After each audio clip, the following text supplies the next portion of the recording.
Bine v-am găsit, dragii mei din Zodia Vărsător, oriunde v-ați afla. Iată ne ajungi și la a doua jumătate a lunii august, așa că azi vreau să vedem ce ne rezervă astrele și aceste două fenomene importante, astrologic vorbind și astronomic desigur, care se vor petrece în această a doua jumătate a lunii august. Despre ce este vorba? Este vorba despre o aliniere pe aceeași traiectorie cu Soarele a 6 planete. Este un eveniment care va mai avea loc abia peste 10 ani și care în general se repetă cam de 7 ori aproximativ într-un mileniu. Un moment în care trebuie să ne respectăm anumite promisiuni și să avem grijă ce ne dorim. De asemenea, al doilea eveniment important care va avea loc în această a doua jumătate a lunii august este această superlună plină, prima superlună plină a acestui an. Vor mai urma încă 3 după aceasta consecutiv în fiecare lună, dar despre acest lucru vom vorbi la momentul respectiv. Cu ce vine aceste două evenimente astrale? Vin cu o energie foarte puternică, așa cum a fost și prima jumătate a lunii august, care a venit cu o energie puternică solară, cu acel portal al leului. De data aceasta avem o energie lunară foarte puternică care ne va îndemna să ne autocunoaștem mai bine, să facem schimbările necesare în viața noastră, schimbări care poate le-am tot tergiversat, le-am tot amânat și care ne vor putea scoate din anumite blocaje. Este un moment foarte prielnic în a avea o colaborare sănătoasă cu tehnologia. Ce înseamnă asta? Avem doi poli opuși. E posibil ca unii dintre voi să folosească în mod excesiv poate tehnologia, aplicațiile, internetul, calculatorul sau telefoanele mobile. Și poate ar trebui să încercăm să socializăm într-un mod mult mai sănătos cu persoanele dragi nouă, cu oamenii, cu societatea. La polul opus avem pe cei care poate nu folosesc tehnologia în propriul beneficiu și atunci e un moment foarte prielnic și foarte bun de a avea această colaborare sănătoasă și echilibrată cu tehnologia. De asemenea, este o oportunitate la fel de bună de a ne vedea pe noi și viața noastră și în felul ăsta să ne vedem cu alți ochi, dintr-o altă perspectivă și să ne redescoperim pe noi, să descoperim ce potențial zace în fiecare dintre noi și să-l folosim la maxim. Așa că, dragilor, dacă aveți Soare, Lună, Venus sau ascendentul în Zodia Vărsător, atunci această lectură este de asemenea și pentru voi. Așa că, fără alte comentarii, haideți să vedem ce vine pentru voi în această a doua jumătate a lunii august, ținând cont de toate aceste evenimente astrale. Și avem un 4 de bâte, un 7 de... avem arcanul major Carul, avem justiția, avem un as de spade și un 5 de spade. Haideți să facem în așa fel încât să se vadă, să vedeți și voi, este și ideea. Sper că se vede mai jos un pic.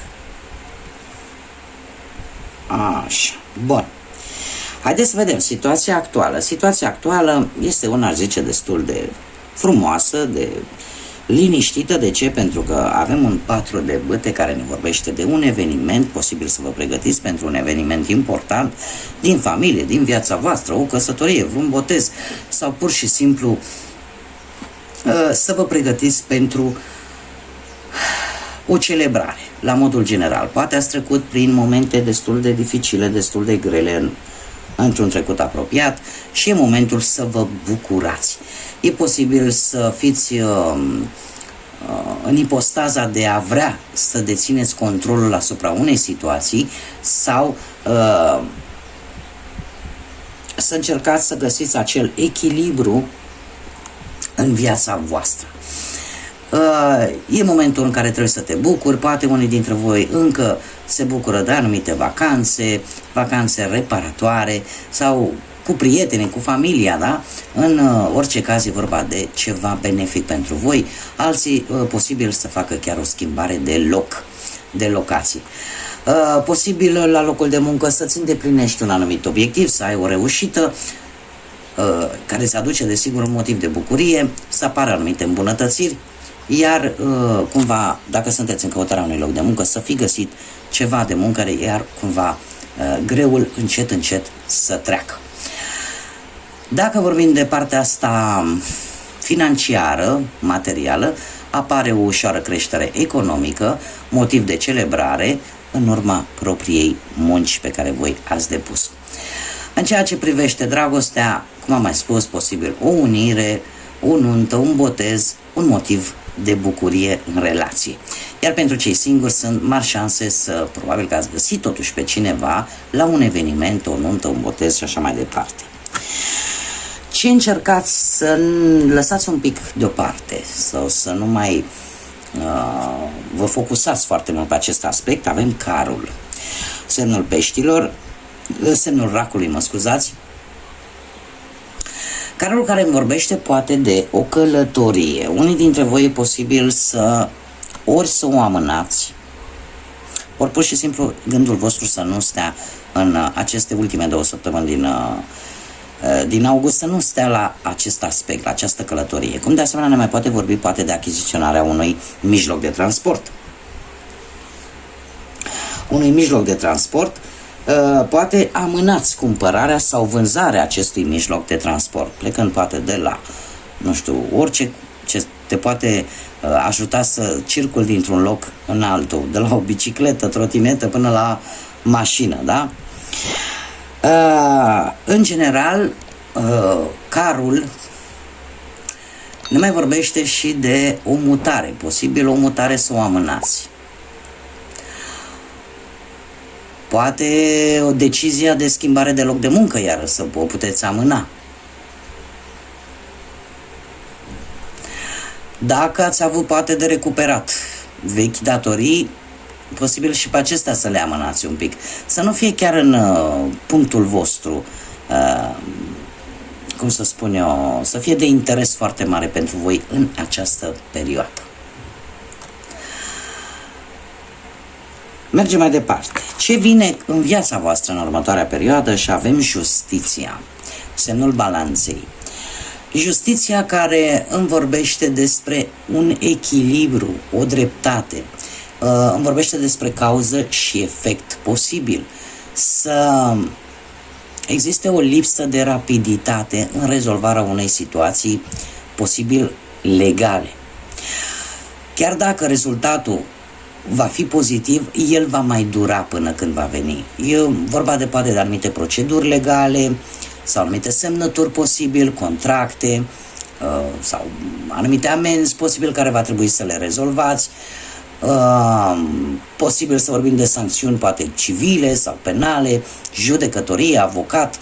Cert este că într-un fel sau altul vom avea o cauză și un efect. Vom avea o dreptate care într-un fel sau altul se va face. Dacă vorbim de muncă, vorbim de colaborări și asocieri pentru cei care aveți propria firmă. Dacă vorbim de bănuți, atunci se pare că veți face o investiție pe termen lung și care ați putea să o considerați chiar ca o lovitură de noroc. Va fi o șansă foarte oportună, ca să zic așa, din punct de vedere financiar. Iar, cum să spun eu,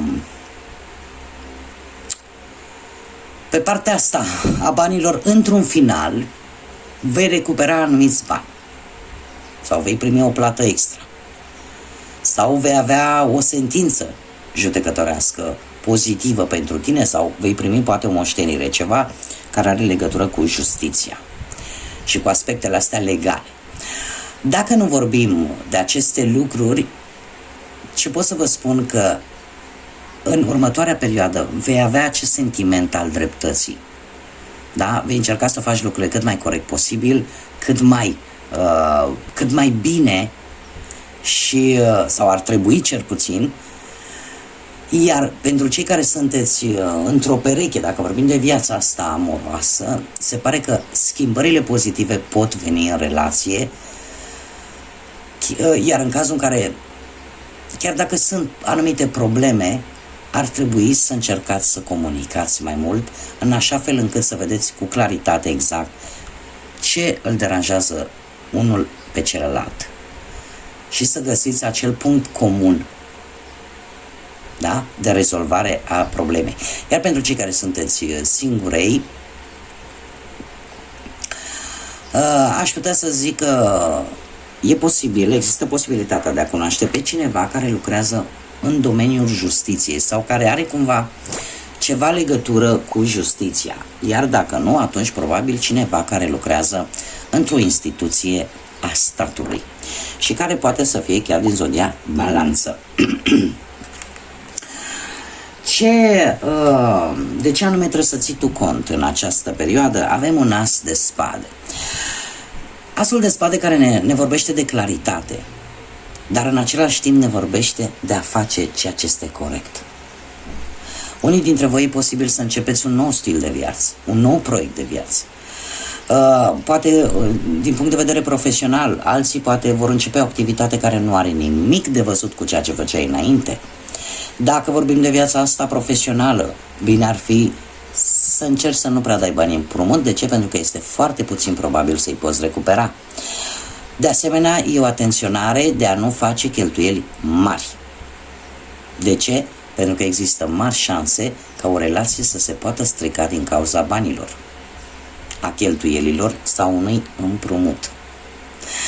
În dragoste se pare că va trebui să ții cont că există riscul ca o relație să se încheie din cauza unui adevăr. Cum de asemenea există ales pentru cei care sunteți într-o relație, dacă aveți un dialog sincer și rațional și, cum am mai spus, să găsiți un punct comun, atunci există șanse ca această relație să continue să meargă înainte. Cei singuri trebuie să țineți cont că sunteți în momentul în care sunteți pregătiți pentru a avea o nouă relație.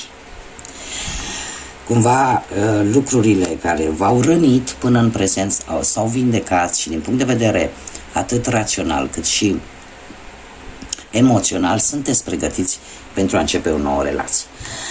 Ce este necesar să știi? Este necesar să știi cu acești 5 de spade că e posibil să apară un anumit conflict unde, chiar dacă poate vei câștiga, va fi o falsă victorie. De ce? Pentru că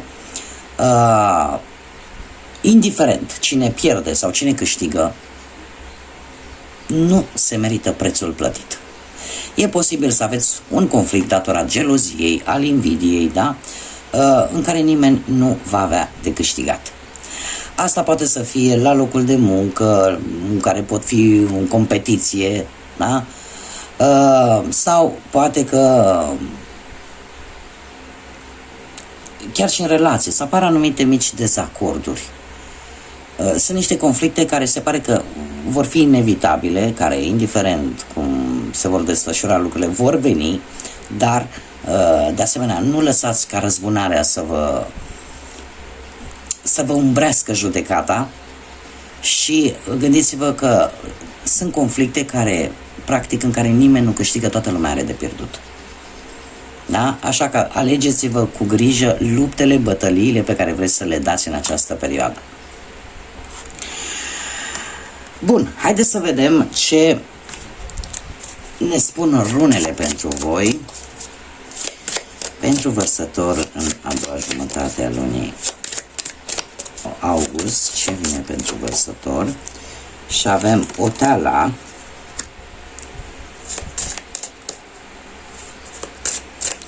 Foarte interesant. Avem Hera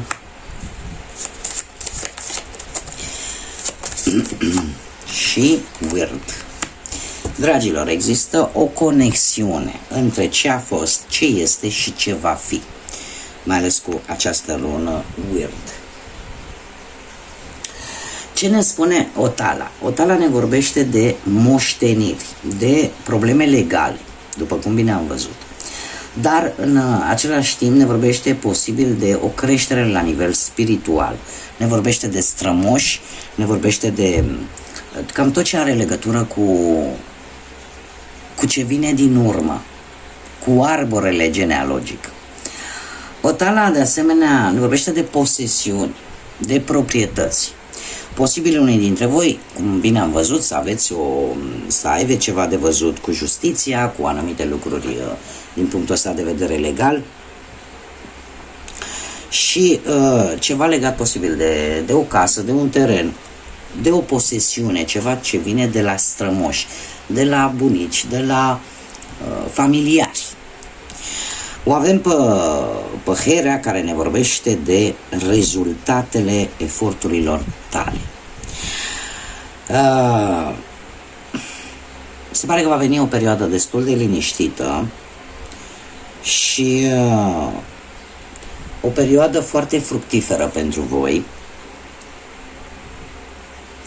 în care lucrurile vor începe să se miște, în care lucrurile nu vor mai stagna. Aș zice că vei reuși să culegi, va fi rezultatul muncii tale depuse în ultima vreme. E ca și cum ai trage o concluzie finală la tot ceea ce ai făcut până în acest moment. Iar asta are cumva legătură, e ca o conexiune între trecut, prezent și viitor. Da? Ceea ce s-a întâmplat cu ceea ce trăiești în acest moment, de fapt îți va construi viitorul. Haideți să vedem ce mesaje mai am pentru voi.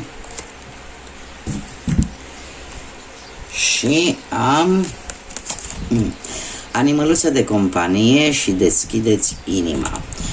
Se pare că ori unii dintre voi veți achiziționa, veți reuși să vă luați un animăluț de companie care să-ți dea acea dragoste care vă lipsește. Sau să umple un gol din viața voastră. Dacă nu veți cumpăra sau nu veți primi, poate chiar aveți în viața voastră un animăluț de companie care, prin dragostea asta necondiționată, vă ajută cumva să umpleți un gol din punct de vedere emoțional. Și totuși avem aici, deschideți inima, pentru că asta te va ajuta să atragi și mai multă iubire în viața ta. Este un îndemn și e un lucru pe care eu, de câte ori am ocazia, încerc să fac ca oamenii să înțeleagă, pentru că și eu am un animăluț, am un cățeluș și e practic considerat un membru al familiei, de care am grijă, la fel cum aș avea grijă de oricare alt membru al familiei mele. Totuși există o diferență, există acea înțelegere, o altfel de iubire vis-a-vis de acest animăluț. De ce? Pentru că totuși nu trebuie să confundăm faptul că un animăluț este un animăluț, iar un ser uman este un ser uman. Deci, dacă avem nevoie de dragoste în viața noastră, indiferent că poate am fost dezamăgiți de alți semeni de-ai noștri umani, un animăluț de companie nu va reuși niciodată totuși să compenseze ceea ce poate dărui o persoană umană. Că probabil s-a avut ghinionul să dați unii dintre voi peste oameni care să vă rănească foarte profund. Asta nu înseamnă că toți suntem la fel. Este foarte bine că de multe ori ne refugiem, și eu recunosc lucrul acesta, în momentele mele de singurătate, în momentele mele de neliniște, a avut un rol foarte benefic acest animăluț al meu și îi mulțumesc pe această cale, dar întotdeauna trebuie să știm că nu poate rezolva toate problemele existențiale ale noastre, ale umanilor. Da? Avem nevoie de ceva mai mult decât poate oferi un animăluț care într-adevăr are un rol, câteodată un rol destul de important în viața noastră. Bun, dragilor, aceasta a fost lectura pentru voi. Eu vă mulțumesc pentru atenție, vă doresc un final de august liniștit, plin de încărcătură și energie pozitivă, iar până data viitoare când ne vom revedea, să fiți iubiți, dragilor!